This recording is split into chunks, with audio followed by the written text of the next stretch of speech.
दोस्तों, मैं हूं मलिक फरीदी और आप देख रहे हैं खबरें एक्सप्रेस न्यूज़। नुपुर शर्मा के दिए गए विवादित बयान से दुनिया भर के मुसलमानों की भावनाओं को ठेस पहुंची है और इस पर इंसाफ न मिलने पर देश के कई इलाकों में अमन और शांति भंग हुई है।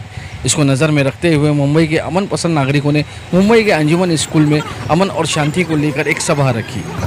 जिस तरीके का माहौल आज के तारीख में पूरे देश में भाजपा जैसी जातीयवादी पार्टी बना रही है, उस माहौल को अगर आपको रोकना होगा तो आपको सभी को एक दूसरे के साथ बात करनी पड़ेगी और कुछ ऐसे कदम उठाने पड़ेंगे कि जो कदम से इस तरीके का जो माहौल चालू है वो माहौल इस देश में बंद हो जाएगा। और इसीलिए आज की ये मीटिंग थी।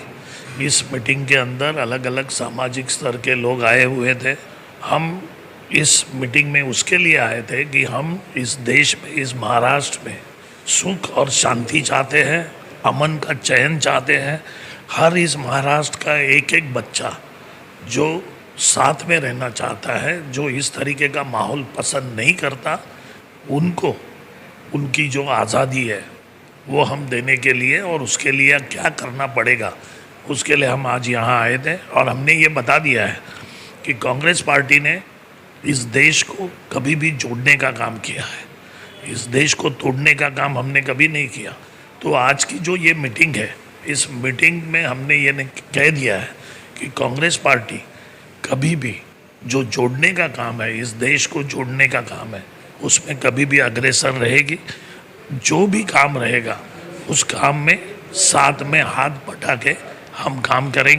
अमन के प्रोग्राम रखने की ज़रूरत तो पड़ी, तो सबको मालूम है, क्योंकि शहर के अंदर, प्रदेश के अंदर, देश के अंदर जो अमन शांति को भंग किया जा रहा है, एक दूसरे कमज़ोर के ऊपर जुल्म किया जा रहा है, कहीं धर्म के नाम पे, कहीं सियासत के नाम पे, कभी मस्जिद को निशाना बनाया जाता है, कभी नमाज को निशाना बनाया जाता है।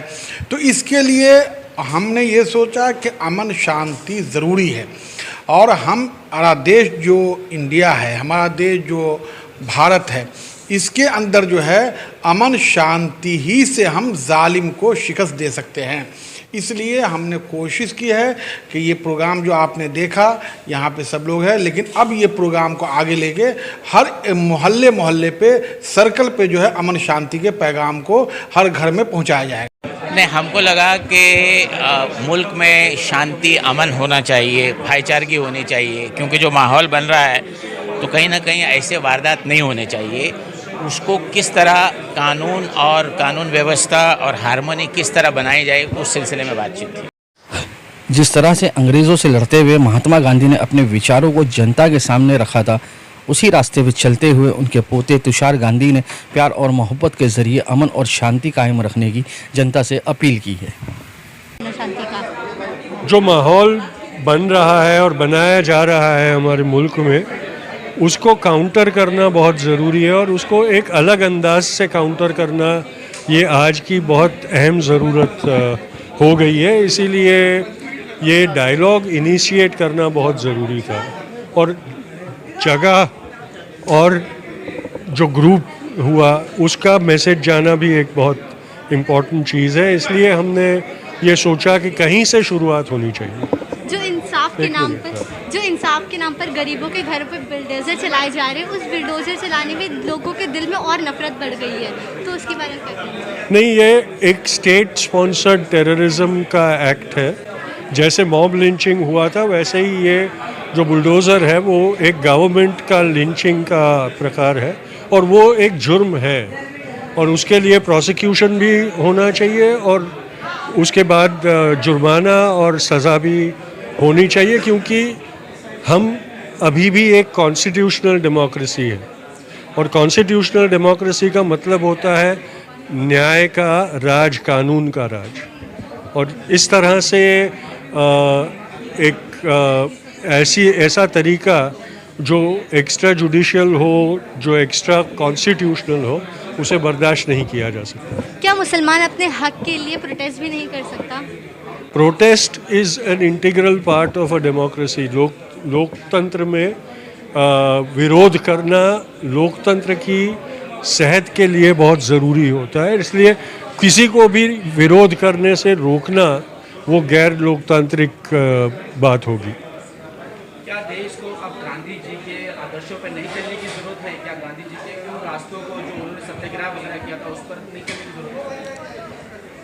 अगर मुल्क ये समझता है कि उस रास्ते को अख्तियार नहीं कर सकता है तो शायद मुल्क की बर्बादी का रास्ता आसानी से मिल जाएगा। सर, जिस तरह से गांधी जी ने पूरे देश को अंग्रेजों से बचाया था कि जिनका एक रूल था कि फूक डालो और राज करो, आज वही रणनीति है, तो उसके लिए आप क्या कहना चाहेंगे, क्योंकि आप एक वंश हैं? देखिए, अगर हम उन्हें राष्ट्रपिता मानते हैं तो उनकी नस्ल का कोई मायना नहीं होना चाहिए। ये पूरा मुल्क उनकी संतान है और हर एक की जिम्मेदारी होती है कि इस मुल्क के लिए कुर्बानी दे। सर, जिस तरह से पूरे देश में नफरत पैदा की जा रही है, बच्चों के दिलों में एक धर्म का नफरत पैदा की जा रही है, इस पर आप क्या कहना चाहेंगे? इसीलिए मैंने कहा कि नफ़रत को मिटाना है तो मोहब्बत को ज़्यादा ताकतवर बनाना होगा। तो नफ़रत का जवाब जब तक हम मोहब्बत से नहीं देंगे तब तक वो हारेगी नहीं।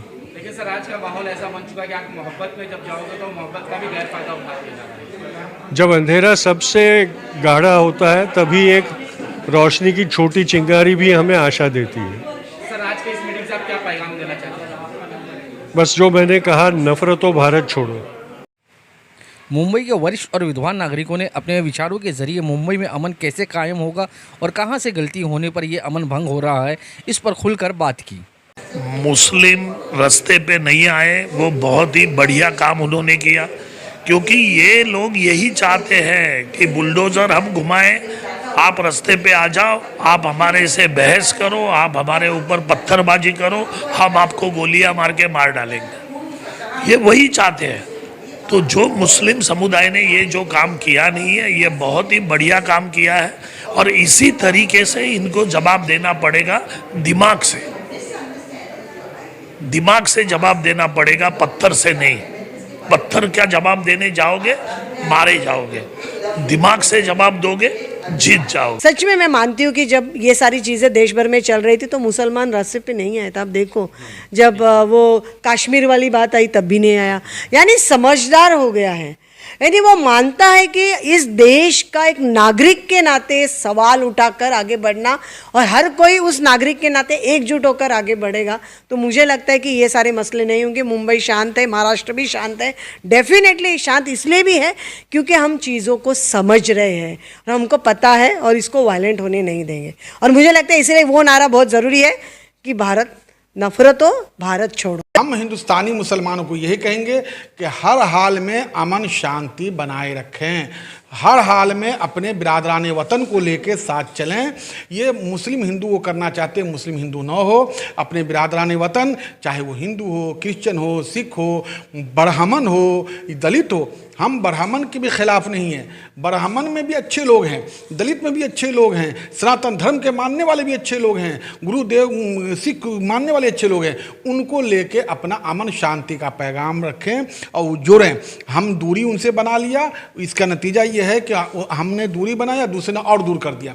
तो हम हिंदुस्तानी मुसलमानों कहेंगे कि एहतजाज करने के टाइम अमन शांति कायम रखें और लॉ एंड ऑर्डर के एजेंसी जो है उनकी बात को मानें और बगैर कानूनी तौर पे रोड और मैदान में न आए, क्योंकि वो तो मौका तलाश करते हैं। हम 100 चल रहे हैं और 100 में उसका एक आदमी आया, उसने पत्थर मार दिया और वो निकल गया, गोली हमारे ऊपर चल गई। ऐसी भी साजिश होती रहती है। तो हिंदुस्तानी मुसलमान अमन शांति के साथ बिरादरान वतन को मिलकर अपने अच्छी तहरीक अमन शांति के लिए चलाएं। बड़े बड़े मुस्लिम संगठन बोल रहे हैं कि अभी प्रोटेस्ट का टाइम नहीं है, क्योंकि आप प्रोटेस्ट करने आओगे, उनमें से कुछ 5 लोग आएंगे पत्थरमारी के लिए, आप पत्थर मारोगे, पुलिस की फायरिंग होगी, वो एक तरीका बन जाएगा। जहां हम लोग को सपोर्ट मिल रहा था पूरी दुनिया का कि भाई मुसलमानों पे हमले हो रहे हैं, मुसलमानों पे अन्याय हो रहा है, वो नैरेटिव आपने एक जुम्मे के दंगों के बाद पूरी वापस बदल दी, पूरी की पूरी बदल दी। तो हमको सोचना होगा कि हमारे संघर्ष से हमको नुकसान हो रहा है, प्रोटेस्ट के नुकसान हो रहा है कि फ़ायदा हो रहा है। ओके, और ये जो प्रोटेस्ट का तरीका है, आप जितना भी उत्साह जाए, जब हम लोगों ने शाहीन बाग, मुंबई बाग, अलग अलग बागों में बाबा साहब अम्बेडकर और महात्मा गांधी के फोटो लगाए थे, तो वो रास्ते तो समझे, एक तो संविधान का रास्ता है, दूसरा हिंसा का रास्ता है। नमक सत्याग्रह के दौरान लगातार लोगों को लाठियां पड़ रही थी, वो मार्च करते करते आ रहे, लाठियां मारो उनको। और उसके साथ ये बात है कि जो दूरी बढ़ाई जा रही है, अगर ये तरीके से दूरी बढ़ रही है तो ये तरीका नहीं है।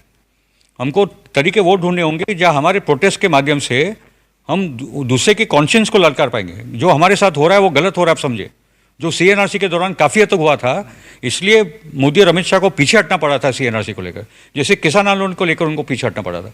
तो आंदोलन के तरीके, उसकी स्ट्रैटेजी और हमको उसमें से क्या हासिल करना है, ये बहुत इंपॉर्टेंट है। जो ये अभी के आंदोलन में मुसलमानों के पास वो स्ट्रैटेजी नहीं है, इसलिए हम लोग वापस सड़क पे आके हम लोग we are losing the narrative, ऐसा हो रहा है। ये लिखा हुआ स्क्रिप्ट है, उन्होंने, ये पार्टी के लोगों ने उनको बताया है कि इस तरीके की बातें करनी है और उस तरीके की बातें ही वो लोग कर रहे हैं और वो लोग वैसे ही बातें करेंगे, क्योंकि उनको इस देश के अंदर इस तरीके का माहौल पैदा करना है चुनाव के पहले, ताकि पूरे हिंदू वोटों का पोलराइजेशन हो, मुस्लिमों के खिलाफ लोग हो और उनका चुनाव वो जीत सके, क्योंकि उन्होंने विकास किया नहीं है। और अभी 8 साल के बाद 10 साल पूरे हो गए 24 में, तभी जवाब क्या देंगे मोदी जी? क्या जवाब देंगे कि हमने क्या डेवलपमेंट किया है? तो उसका वो डेवलपमेंट को छुपाने के लिए इस तरीके के मुद्दों को मोहरा बना के लोगों को पूरी तरह से गुमराह करने का काम ये भाजपा कर रही है। और इसीलिए उन्होंने ये सब पूरी राजनीति है, इसमें कुछ भी नहीं, इसमें बोला गया एक शब्द ये तोल माप के बोला गया है, इसमें की हुई हर एक साजिश ये सोच समझ के की हुई है। तो इसमें कुछ भी हैम्पर ऐसा अचानक हुआ नहीं है, ये सोच समझ के किया हुआ भाजपा का काम है। सो ये जहाँ भी ये नैरेटिव होगा कि एक कम्युनिटी को दूसरे कम्युनिटी के अगेंस्ट तुम पिच करोगे, तो definitely the nation will suffer. This is a political game, political one upmanship. वहाँ ये डेमोक्रेसी में ये वोट लेने के लिए एक बड़ा ये टेक्निक है कि जहाँ तुम एक दूसरे को लड़ा दो, public will not ask about the welfare, रोज़ी रोज़गार के बारे में बात नहीं करेंगे, हेल्थ केयर के बारे में बात नहीं करेंगे। तो सबका साथ सबका विकास नहीं है, किसी का साथ नहीं है, किसी का विकास नहीं। लोग का विकास हो रहा है। ये पूरे नैरेटिव में हम लोग ये भूल रहे हैं कि हमारा देश बिक रहा है, GDP गिर रही है, 15% इन्फ्लेशन है, लोग भूखे मर रहे हैं, नौकरियां नहीं है। जो प्रधानमंत्री 2 करोड़ नौकरी हर साल बात कर रहे हैं, वो 10 लाख नौकरी की बात कर रहा है। ठीक है, तो हर शख्स इस देश का पीड़ित है, मगर पीड़ित लोग को लड़ाया जा रहा है कि लड़ते रहो हिंदू मुसलमान के नाम पे और हमको अपना काम करने दो देश को बेचने के लिए। ये आदिवासियों के साथ भी हुआ है, दलितों के साथ भी होता है। अगर आपने साउथ इंडियन का जो पिक्चर देखी होगी, ये मुसलमानों के साथ को नहीं आने हो रहा है। अभी हम लोग टारगेट में है, मगर टारगेट में बाद में सब है। जो हमारे अम्बेडकर साथी बोले थे, पहले मुसलमानों का सफाया करो, बाद में दलितों का करो, आदिवासियों के जंगल खाली करो, शूद्र शूद्रों को ख़त्म करो और वर्ण व्यवस्था को वापस स्थापित करो। अगर ये लड़ाई को वर्ण व्यवस्था के दायरे में नहीं समझ पाएंगे तो हम लोग ये पूरे संघर्ष को नहीं समझ पाएंगे। ठीक है, तो मुसलमान अकेला पीड़ित नहीं है, अभी आक्रमण उस पर हो रहा है, मगर अभी समझदारी की बात ये होगी कि जितने शोषित तबके देश के वो संगठित हो जाए और मिलकर ये संघर्ष करें। किसानों के साथ खड़े हो जाओ, मजदूरों के साथ खड़े हो जाओ, जो दलित OBC तबके है, जो स्त्री है, ये जितने वंचित तबके हैं, ये लार्जर यूनिटी भारत की बनाओ। 95% लोग पीड़ित है आज, या मैं तो बोलता हूँ 98% लोग पीड़ित है। ये 98-99% लोगों की एकता बनाओ और फिर ये लड़ाई लड़ो। हम अकेले अकेले लड़ेंगे तो अकेले अकेले में पिट जाएंगे। मुझे लगता है कि हर एक ने जहाँ पे आप रहते हो वहाँ पर रहने वाले हमारे गैर हिंदुओं ने गैर दूसरे धर्म के लोगों के साथ का वो डायलॉग और उस तरह की चीज़ें आज भी शुरू करनी चाहिए। उनको ये लगना चाहिए कि यस, आप इस देश के सिटीज़न हो, ना कि हिंदू हो, मुसलमान हो, सिख हो, ईसाई हो। मुझे लगता होना चाहिए। और जो फिरोज़ भाई ने जो बात की वो मेरी बात से मैं पूरी सहमत हूँ कि ये धर्मों वाली जो बात है ना, जिसमें ऐसे मत कहे कि पूरे धर्म सब अहिंसा की बात कर रहे हैं। हिंसा की बात है, उसको माननी भी पड़ेगी। तो कुछ सच कड़वा भी लगता है, तो लेकिन वो कड़वा है और उस कड़वे को ये लोग पकड़ के चलते हैं और फिर हम लोगों को आपस में इस तरह से लड़ाते। इसलिए जहाँ पर भी इस तरह की बात उठेगी, फिर किसी भी धर्म को इस तरह से किया जाएगा, कॉर्नर किया जाएगा, तोड़ा जाएगा, डराया जाएगा, रोका जाएगा। तो मुझे लगता है कि हम अभी ये इस तरह आज नारा देते हैं कि उस वक्त एक नारा दिया गया था कि भारत छोड़ो, अंग्रेज़ों भारत छोड़ो, चले जाओ। मुझे लगता है आज की ये मीटिंग में ये नारा दिया जा गया कि नफरतों भारत छोड़ो। और इस लड़ाई में मुंबई, महाराष्ट्र और देश, मुझे लगता है हमारे साथ ये खड़ा होगा।